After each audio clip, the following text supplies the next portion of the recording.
kittens are now 6 weeks old, and I've actually had to wait for them to start to settle down before I could start this vlog, because they're so active now that I can't keep them all in one place. And as you can see, they are fully formed miniature cats. Their bodies are well toned. They're able to walk and run just as well as any other cat, really. They very rarely trip or stumble. Their agility is improving, but they do still fall occasionally when they're trying to jump. They don't calculate distances terribly well at this stage. But it is weigh day, and I'm going to attempt to weigh these kittens, which will not be easy while they're this wiggly, but we shall see.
Now, I have noticed with these two water bowls I've got here is that this one, which is a ceramic bowl, is always the first one to be drunk.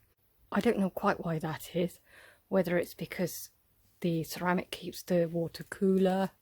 It doesn't help, of course, that the kittens run through it, fall in it, and generally slosh it everywhere. But it's always this one that I notice them going to drink from first. More than the blue one.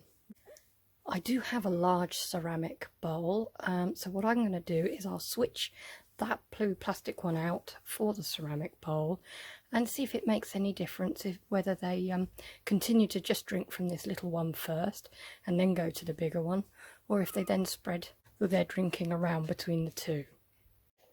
So I couldn't find a larger ceramic one, so I put this stainless steel one in instead. It is a good bit taller than the blue plastic one. I was a little bit worried that maybe their kittens would struggle to drink from it, but I have seen them doing so, so that's good news. And we'll just see if they prefer drinking from this stainless steel bowl rather than the blue plastic one.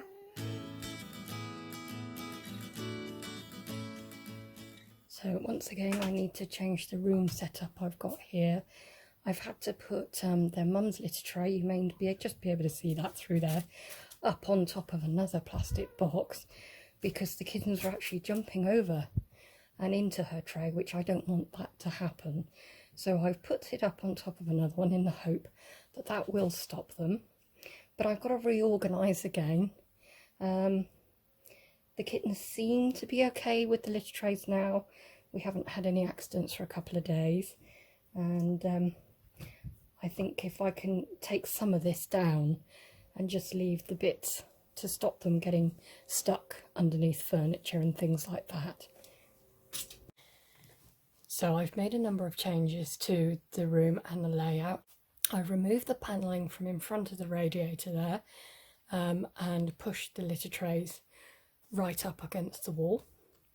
The panelling against the bed is still here, but I've moved it across slightly so it's tighter to the bed, and it just means they've got that little bit extra room. I've left the baseboard down because it's a really good place to feed them, because they can be quite messy and spill the food, so it's an easy place to keep clean for feeding. They've still got Terence, of course, couldn't have a litter without his presence. And their food and water is still in the corner as before. They've just got that little bit extra room at the sides.